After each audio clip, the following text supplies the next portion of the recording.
Hi guys, welcome back. Long time no see. Well, not so long, but then I can't see you anyway. But there you go. Right, I thought to myself, while I'm doing my own thing and travelling between my mother's and my home, I would share a little story with you. Right, and this story is literally on how I accidentally became a teacher.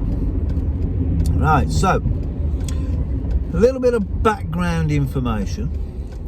I am a trained, apprentice served motor vehicle mechanic. Right, call it what you will, be it a mechanic, a technician, a fitter, a grease monkey, call it what you want. The end result is exactly the same. All right, so I have my sitting guilds 1, 2 and 3, CPC in motor vehicle mechanics and such like, and I'm fighting traffic like you wouldn't get your breath. And so that has taken me through my adult life and basically gave me employment and put food on my table. Right, so oh my God, where are all these kids coming? Will people stop having children? There's too many of them. So not so very long ago, I was employed by a very well-known bus company, and I've been there for the last 11 years. It's a company that I actually started with when I was 16 years old, and I left school. Then I did my apprenticeship, and then I left and I went out into the big wide world and got more experiences and a few extra qualifications, a few more bruises, as you do, right? So being back there for 10 years or so and training apprentices on a daily basis, it became apparent that thanks to good old Margaret Thatcher, who pretty much destroyed the apprenticeship programs and training full stop across the board, there's a massive skills gap in the market. So for many years the training hasn't been there.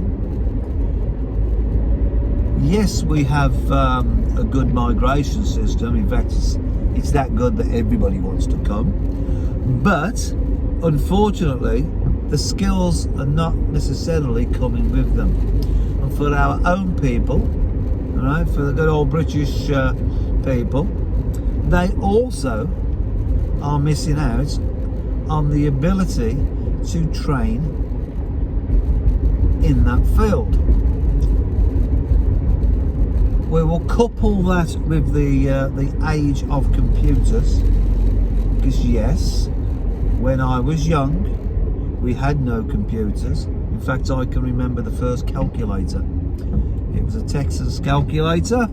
It was off-white with a red printout, and that was it. I used to have a slide rule at school. Right, so technology started to kick in with a calculator. There were no computers. There were no double glazing, there was no continental quilts, there was no central heating, there wasn't a lot of things. Right, so we trained. We learned our trade, so to speak. So, fast forward to modern day. Having had apprentices with me for the last 30 odd 40 years and training them on a daily basis, I decided that it would be a good idea if I could focus my skills pretty much 100% on the training of new apprentices, because now the apprentice programs have been restarted, and in order to catch up, the entry age into apprenticeships goes right the way up to 50-55, maybe even older. Right, at one point, if you was older than 18, you were too old for an apprenticeship. In this day and age does not matter. So first and foremost, if you're out there and you want to, I won't say improve yourself, because I'm sure you're a good person anyway, but if you want to improve your skills or learn new skills, maybe earn a little bit more money, you know, put extra food on the table for you and your family, opportunities are out there. It's generally not the best paid for the first 3 years, but once you complete your apprenticeship and come out with a technician's qualification, then the world is your oyster, okay? So there's one opportunity. For myself, I have been trying for a number of years within the bus company that I work for, it's a bus and coach company, to get involved with the training program and work side by side with the training manager, with the apprentices, and bring them up to speed and teach them to be technicians. Now, I'm not a believer in building a bus technician or a coach technician or a car technician. I believe when you build a technician, you build a technician. They can work on anything. Cars, vans, trucks, buses, anything. Because an engine is an engine is an engine. So I put all of my efforts into getting on the training program, and although I have had the interviews for the positions and I have been assured that these are excellent interviews and everybody was impressed and you're next in line, Reg, blah de blah de blah, the truth of reality is it was always jobs for the boys. All right, so somebody somewhere with a little bit of power would make a phone call to somebody that they are quite fond of and pally with, and instruct them to apply for this job, and lo and behold, they got that job instantly. All right, so the one training position I went for, I was told that that position was now closed and they were going outside of the company in order to find the skills, at which point a friend of theirs within the company got a phone call saying apply for this job and it's yours. They applied for it and guess what? Yep, they got the job. So having gone through this rigmarole 2 or 3 times and applied for various positions, I even attempted to go for the supervisor's job in order to get myself off the shop floor, because if you're worth your salt on the shop floor, they don't want to let you go because the skills are not there. So I can see the theory behind it, but that doesn't help somebody who's in their 60s, you know, that's now hurting and wants to get off the shop floor and teach, yeah, pass on those skills. Because in all fairness, if you can pass the skills on to the next generation, your next generation come out better and stronger, and you end up with good technicians. But that wasn't the case. So it got to a point where I gave up. Now, fortunately, the training manager, when I say fortunately, it's not so fortunate for him, but he decided to push his luck with the management in order to either increase his position or increase his wages or to get more recognition. I don't know, but bottom line is management took no notice and let him go. So he ended up unemployed, and well, not unemployed because he had somewhere else to go, and he went to work for a private academy. This is where my luck changed, because that is the man that I've been trying to work alongside for the last 4 or 5 years, but it never happened. So within 12 months of him leaving, I got a telephone call, and it was, Reg, would you be interested in teaching? Well, training, yes, you know, I'm not really a teacher. I've got no teaching qualifications. I haven't got my DBS. I've got nothing. Don't worry about that, Reg. You come out. You come and have a look. Just come and have a look at the place and see what you think. So, okay, I decided Friday afternoon, I finished at 2 o'clock, well, 2:30. I was going to take a drive, and it's about an hour's drive away, and have a look at this academy. So, Friday afternoon, jumped in my car, whoosh, off I went. So, there I went to meet, when I say a friend, I will say to meet a friendly. We were never really friends. We were work colleagues that got on exceedingly well, and as and when the opportunity arose, we would help each other the best that we could without actually stitching anybody up, because that is the wrong thing to do. Right, so we worked together in favour of others, and it worked exceedingly well. So we had a good working relationship. So I went over to the academy, had a look around it, and oh my God, I thought I'd gone to heaven. These were the cleanest workshops I've ever seen in my life. You can literally get on your hands and knees and lick the floor without fear of getting a disease. They have the vehicles, they have equipment, they have everything that you think you could need. So I thought, yeah, I quite like this. I will apply for the job. So as it happened, the manageress of this establishment was also on site. So the two of them decided to walk me around, have a look, have a chat, and we got on exceedingly well. Right, to the point where I decided, okay, I'm going to hand in my resignation.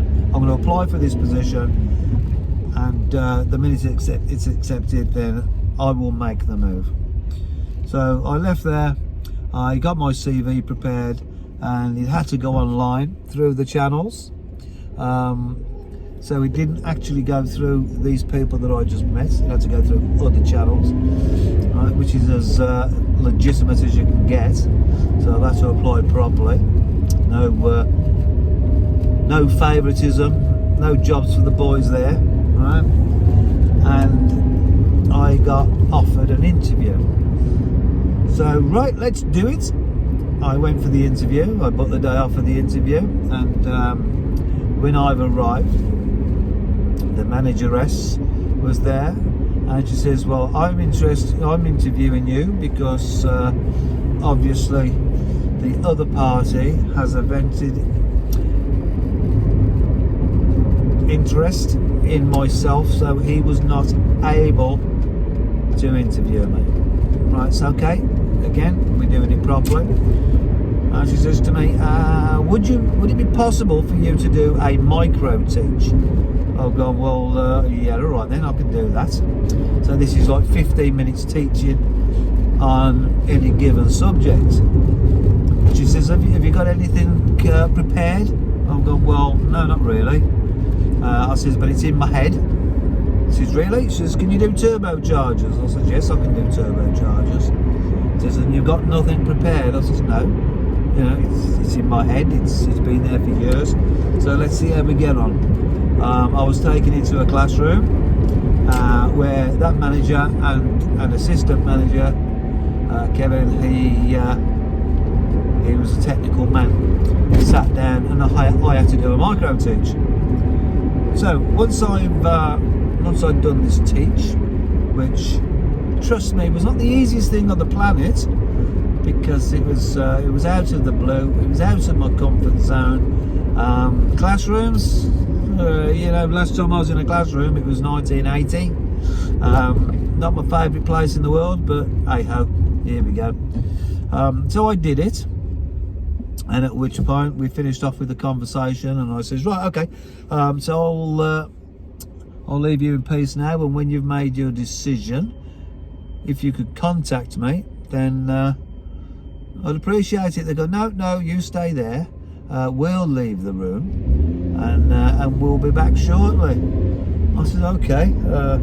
there's a bit of a surprise. I says, but I will tell you now that if you offer me this position, I will be accepting it with no question.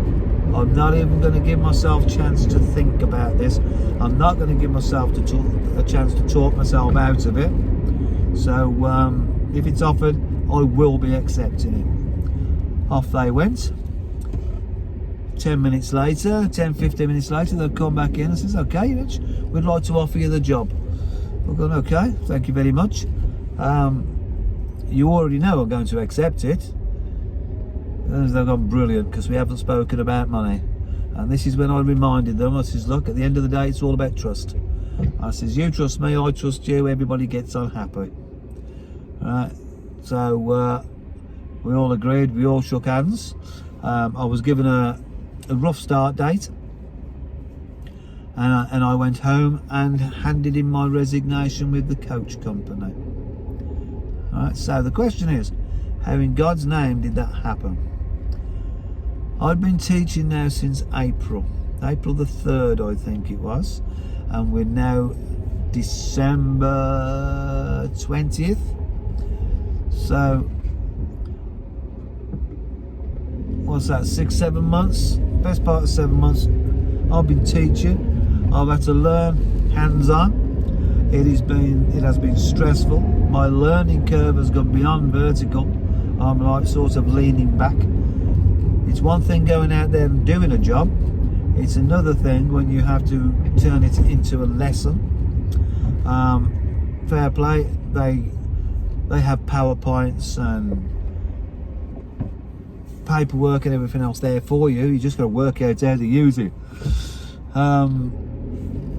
So all I can say is they've been excellent to me. The 2 managers that took me on have left, moved on to pastures new. So within 2 weeks I had this feeling that, you know, Reg, you've just been tucked up like a kipper. You've been dragged in. Everybody else has jumped off the ship. So you're going to sink and the water's going to be cold and deep.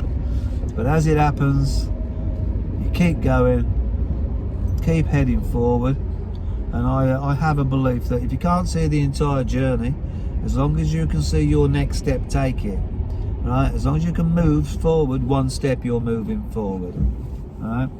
Do your utmost not to slide backwards. And here we are now. And I think the reason I'm telling you this is for those of you out there with a trade, my trade is automotive. So for those aging mechanics that are crawling around on the shop floor and your knees no longer hurt, your knees no longer work, we know they hurt, your back gives out every 2 weeks because you're lifting heavy components, you're in a freezing cold workshop rolling around on the concrete, sooner or later you're going to want out. Right? Now, I could have had more money should I have stayed where I was. In reality, I have taken a lower wage, a lesser wage than I could have got.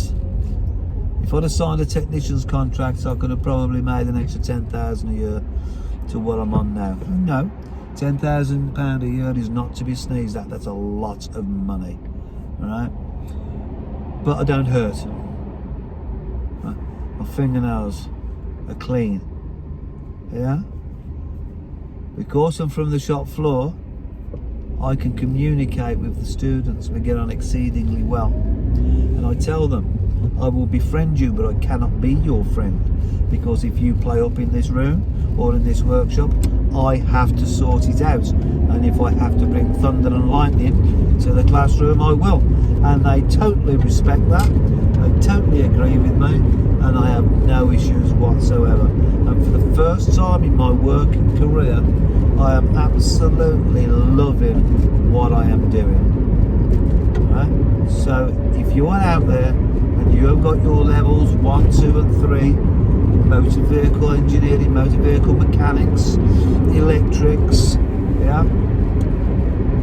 Find yourself a college or an academy,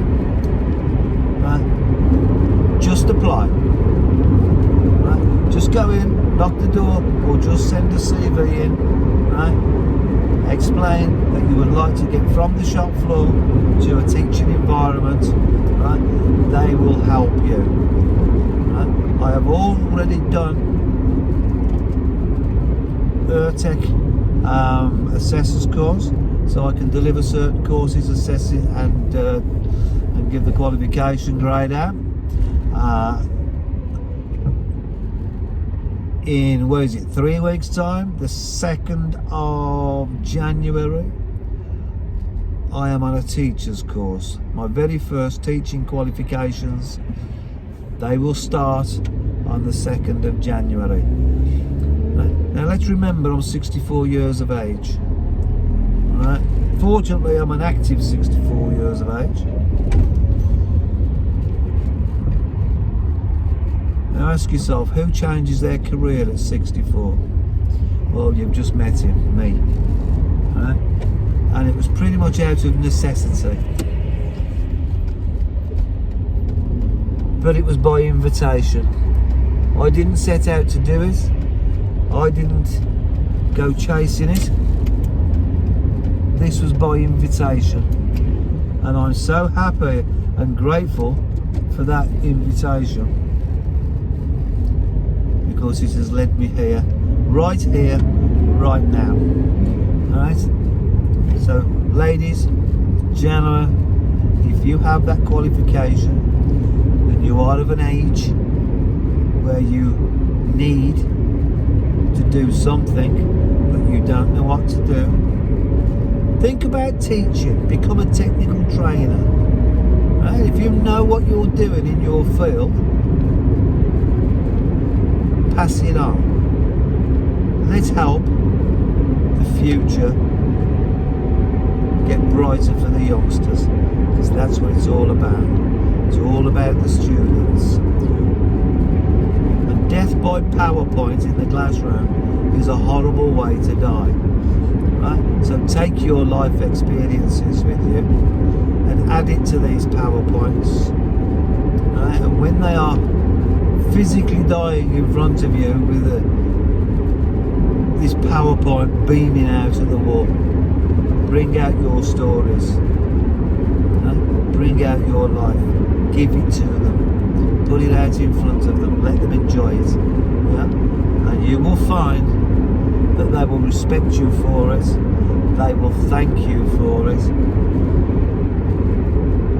and they will learn from it. And I can honestly say I have not got one single bad student, and trust me, some of them I were warned about, but you know what, teachers are teachers, and they may not understand what we understand. We think differently. So you got a good old-fashioned teacher who are absolutely excellent at what they do, but they haven't lived your life. You will handle things differently.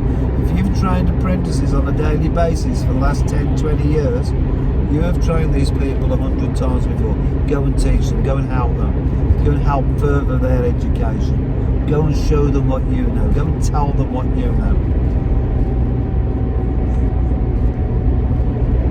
The future's bright, and you can be part of it. Ladies and gentlemen, thank you for your time. I'm sorry if I bored you, but if there's one person out there that doesn't know what to do with the future because they're laid out on the floor in the living room as a mechanic because your back has given out, right? Just think, can you teach? As long as you can put up with the students, right, and think on their level, put a bit of comedy in it, the academy or the college will teach you the rest. It's all there for you. It's not going to cost you a penny, and you get paid for doing this. So please, please, please, go and do it. Come and help me. We need staff. We all need staff. There's a shortage of teachers globally. So come and play. Alright?